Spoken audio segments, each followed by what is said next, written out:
Just Miller Rocks Our College Physics. What are we going to do? We're going to continue on with the free fall and look at case 3 with a nice little problem. So here we go. Ultimately, we're going to throw something upward, right? If we throw it up, what's some things that happen? It goes up, it's slowing down as it's going up. It reaches some maximum height, and then it continues to come back down. So let us look at a problem involving just that. So here's the problem.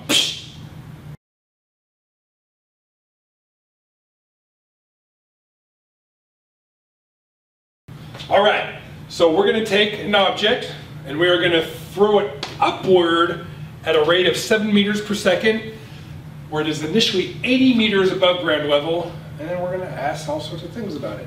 So we're going to take some object initially at the 80 meter mark, and we're going to give it an initial velocity, Vy initial, being equal to positive 7 meters per second. And what's going to happen? We can have like little snapshots in a sense. You got ground level way down here, 0 meter mark, and this object's going to go up to some maximum height, and then it's going to come back down. Now I don't want to make it moving in 2 dimensions, so again we can just kind of look at little snapshots. We can have some max height, and then, well, then from there it drops down to the ground. So, what do we want to know? Well, we just start off with the problem. Let's ask the first thing. What is its maximum height? Or what is its maximum displacement upward? Its maximum upward displacement in the y direction. So we've got this. It's going from this to this. We have a delta y max. This is upward. And that's what we want to know. What is that maximum distance upward that it travels? So, just like we've done before, we can go ahead and say we've got some things. We've got a delta y, we've got a Vy initial, we've got a Vy final, and we've got a time. We know that the initial velocity is 7 meters per second. We want to figure out what this displacement is. We're not told how long it takes to get to its maximum height, and we're trying to figure out what the displacement is, so we better have an idea of what this final velocity is. Otherwise, we only know one thing. We can't solve it just with one piece of information. We need 2. So, what is its velocity when it's at its maximum height? And, well, that is the transition point, right? When it reaches its maximum height, that's where it stops going up and starts coming back down, right? So there's a transition. Its velocity is decreasing upward, decreasing until its velocity is 0, and then it starts increasing downward. So the transition point is really V is equal to 0. When it's at its maximum height, Vy final is equal to 0 at delta y max up. That's it. So we're not told that, but it's a piece of information that's necessary to solve this out. And that's it. So we got those 2 pieces of information. We can go ahead and then figure out what is delta y.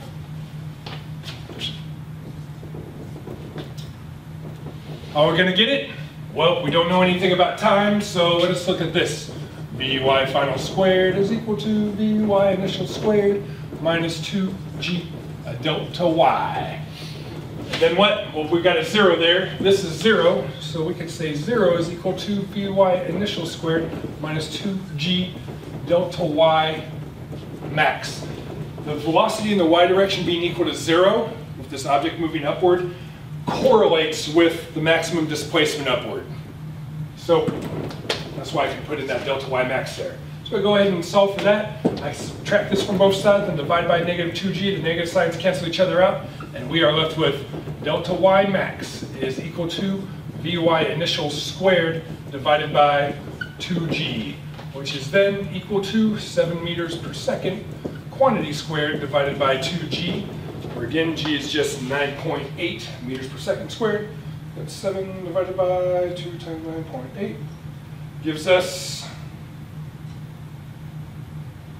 oops, not 7, 49 divided by 2 times 9.8.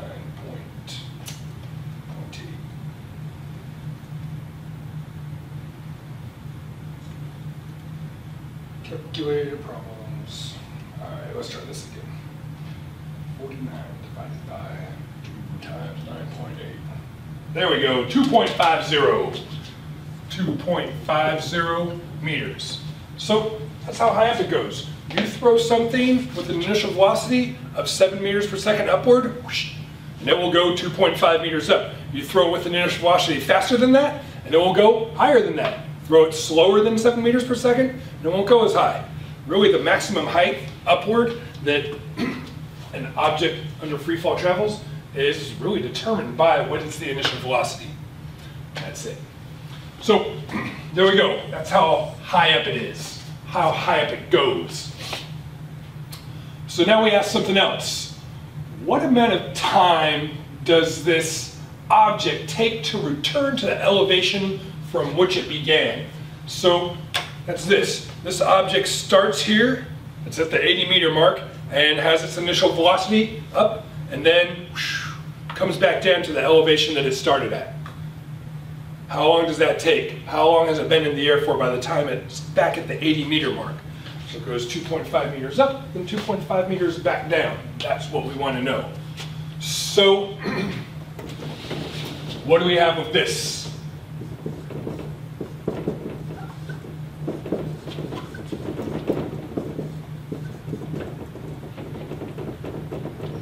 Time to get back to its initial elevation.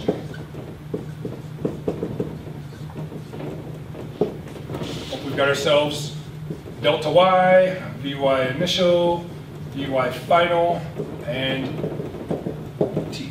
We're trying to figure out this time right here, right? We know that vy initial, that has to be equal to 7 meters per second. And then, well, we need some more information here. So, what do we have? Well, if it returns back to the same elevation, what's its displacement overall? And that's like me going like this and then going back to where I initially was and saying, what's my displacement?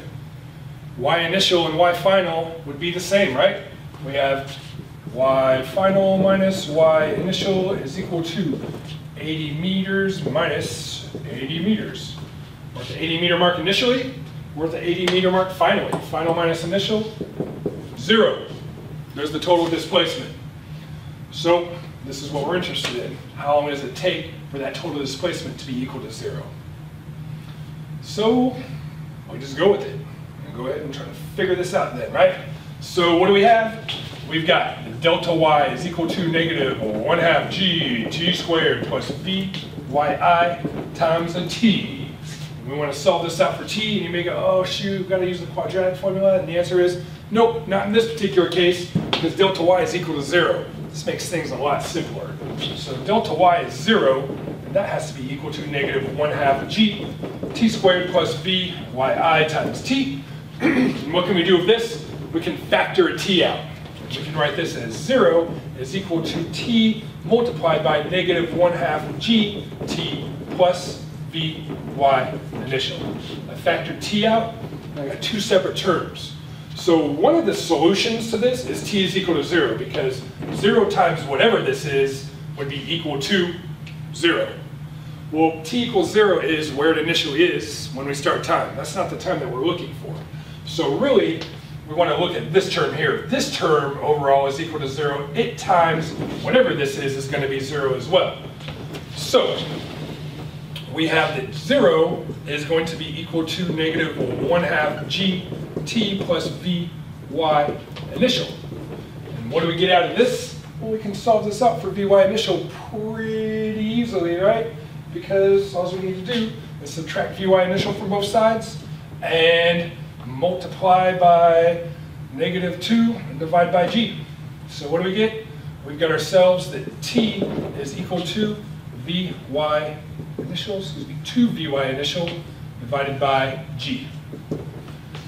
Vy initial is 7 meters per second, so we got 2 times 7 meters per second divided by G gives us 14 divided by 9.8, 1.4286, we'll call it 1.4286 seconds. That's how long it takes to return to its initial elevation after throwing it upward. So it goes back down to where it initially was.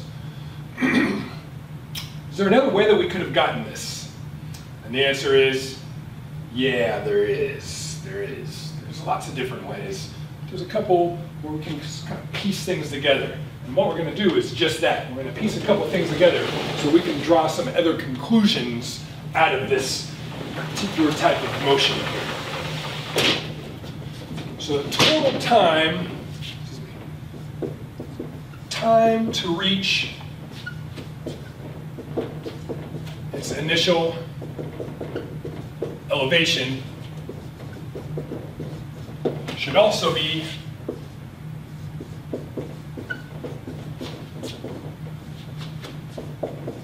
the time to go up plus, let me actually put plus the time to come back down. So let's break it up in those two separate intervals there.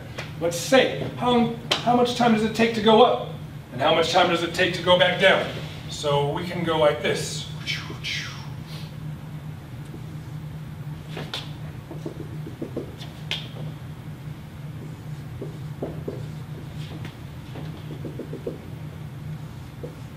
It goes up 2.5 meters from the 80 meter mark to the 82.5 meter mark, right? This is going to be some T up, and then it goes from the 82.5 meter mark back down to the 80 meter mark. And there will be some T down associated with that, and we'll have the T is going to be equal to T up plus T down. Time to get back to its elevation. So let us look at this. Let us figure out how long does it take to go up. We already know what the displacement is and going up. So we're going up. We have that delta y is going to be equal to, well, it goes up 2.5 meters. So that's going to be equal to 2.50 meters. We have Vy initial is equal to 7 meters per second. Right here, it's going 7 meters per second upward initially. And when it reaches the maximum height, we also know that Vy final is going to be equal to 0. And we can then get what T up is in a couple of different ways here. So let's do this. Let us look at Vy final is equal to negative GT plus Vy initial. And see what we've got with this. Well, we got the Vy final is equal to 0. So 0 is equal to negative GT plus Vy initial. And this is now as T up. And from that, we can get that T up is equal to, subtract that from both sides, divided by negative G, and we've got Vy initial divided by G. Now I want to stop with that right there momentarily to point something out. That's going to be symbolically how long it takes the object to go up. What does it depend on explicitly? The object's initial velocity in the y direction. To come back down, is there a conclusion that we can draw from this? And actually there is, because we've calculated out how long it takes to to return to its initial elevation in total, right? To go up and come back down is this amount, 2 Vy initial divided by G. Just to go up is Vy initial divided by G. The difference between those two has to be equal to the time that it takes to come back down. Or equivalently, you should be able to see that 2 times this, 2 times the time it takes to go up, is how long it takes in total to go up and come back down. Thus, the time to come back down is equal to the time to go up.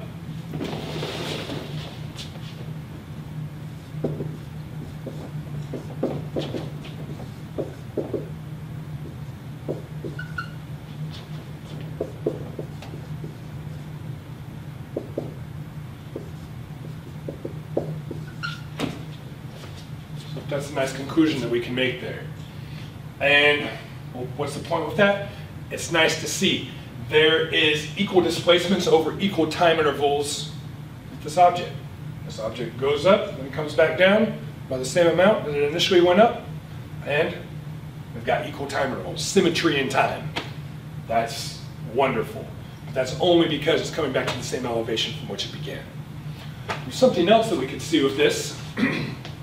And that is what the final velocity is when it comes back down to that elevation. We'll look at that momentarily. But ultimately, you should be able to see that this is just going to be equal to 7, it should just be 1/2 of the 1.42. And we'll do 7 divided by 9.8. And we got 0.7143, we'll call it. 0.714 3 seconds, approximately, and t down would be equal to the same amount, 0.7143 seconds, again giving us the t up plus t down is equal to this 1.4286 seconds. Add that plus that, there you go. So we can piece it together, or we can do it all in one shot and piece it together at the end, again, to make some conclusions regarding time up versus time back down of those equal displacements. All right, look at another part. Part C. What is the object's velocity when it returns to its initial elevation? So now we take this and say Vy final is equal to what?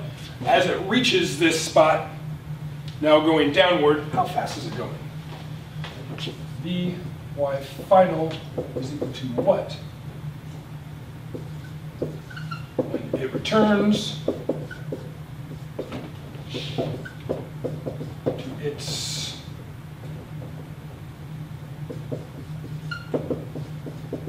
beginning elevation.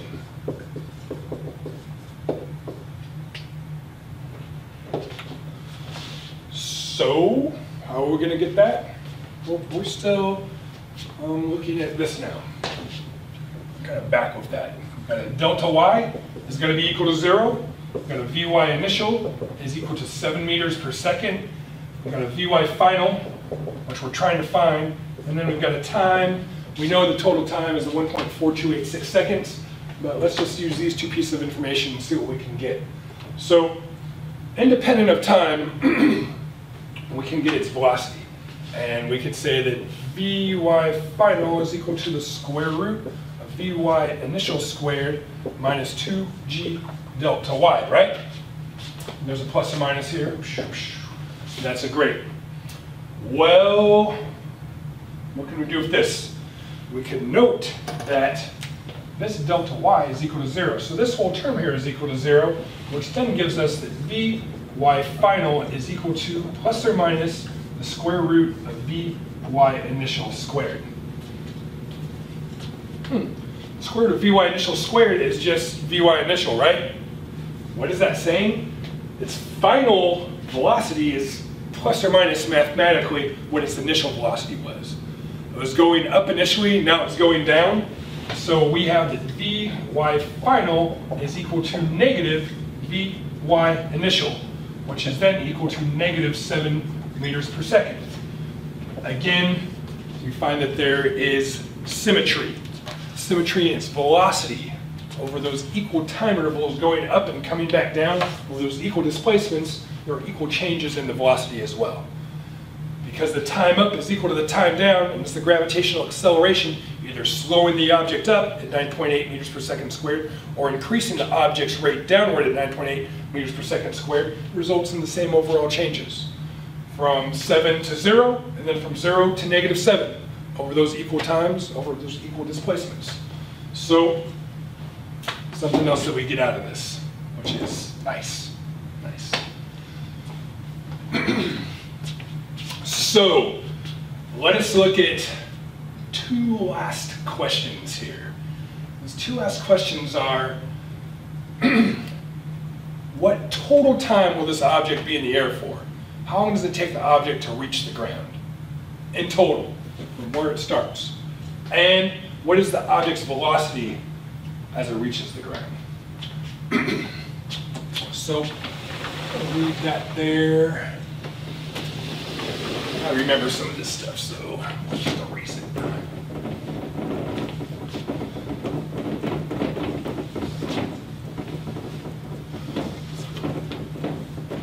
So let's do that time first, shall we? Total time. This is the total time in the air. Total time, let's say, to reach the ground.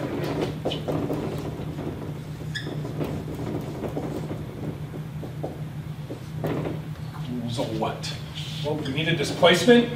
We have the initial velocity in the y direction. There's some final velocity in the y direction. And then there's some time. We know the initial velocity is 7 meters per second, right? Yeah, we've already determined that. And then we've got ourselves that the total displacement. Well, this object's starting here, and it's true that it goes up and then comes back down, but really, again, the displacement is a measurement between its final and initial location. Final location is down here, initial location is up here. So what's its total displacement? 0 minus 80. 0 minus 80 meters is equal to negative 80 meters. Okay, there's the total displacement. All right, there's its initial velocity, 7 meters per second. So we can go ahead and start figuring out what the total time is. Because we've got that delta y is equal to negative 1/2 g t squared plus v yi times the t. And we've got this term is non-zero, this term is non-zero, and this term is non-zero. So that's quadratic solve. So for this, we've got ourselves negative 1/2 g t squared plus v yi times t minus delta y is equal to 0. We've got a is equal to negative 4.9, b is equal to 7, and c is equal to negative delta y, which is negative 80, which is positive 80, and quadratic solve. So I get out my special calculator and 2.389,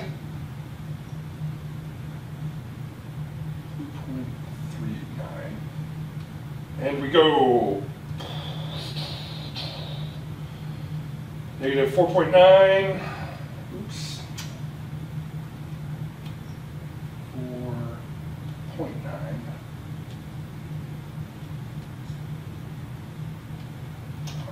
I can do this. Negative 4.9, then we got a 7, and then we got an 80. And I get two different times. One of them is negative 3.389. That's not really helpful. Negative time is meaningless for us. So we got one positive time, and that positive time is 4.8175. T total is equal to 4.8175 seconds. All right, there's the total time it's in the air.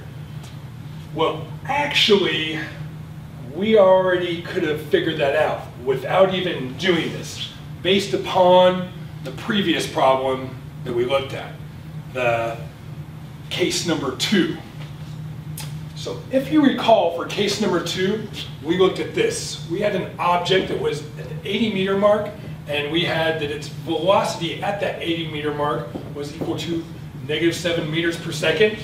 And we figured out how long it takes to get to the ground from there, right? So the time to go from here to here, t, we'll call it t, I'll just call it t right now, was 3.389 seconds, I believe. So that's how long it took to go this distance down? Well, think about this. We throw this object upward, and it takes 0.714 seconds, right? 0.714 seconds to go up. And then it takes another 0.7143 seconds to come back down to its initial elevation. When it reaches that initial elevation, it's traveling at -7 meters per second downward. And the amount of time it takes with this initial velocity downward to reach the ground is 3.389 seconds. So what should we have? Let's call this T sub rest, rest of the way, and say that T total should be equal to T up plus T down over the same elevation plus T sub rest of the way, which is going to be equal to 0.7143 seconds plus 0.7143 seconds plus 3.389 seconds. So we plug all this stuff in, not plug it in, but add it all up. 0.7143 times 2 plus 3.389. And get ourselves 4.8176. We just call it 4.817. There's some rounding stuff with these values and with that value. So, but 4.8176 seconds. Same, as it should be, right? We piece it together. It should be no different. This difference of this particular significant figure is with rounding off these values here. How they're rounded. To 3 significant figures, it's the same number, 4.82 seconds. All right, so we can piece things together. We can do it all in one shot. All sorts of things that we can do.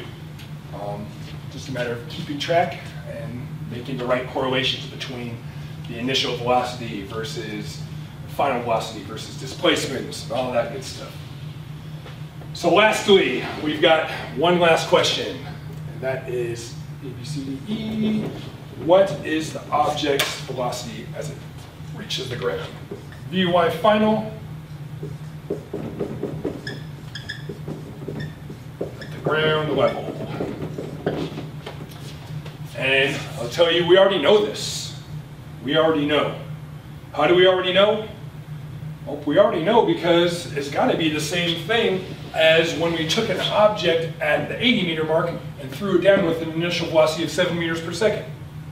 Because that's how fast it's going at the 80 meter mark. When we throw it up 7 meters per second, it comes back down. We just let it keep on going. Whew.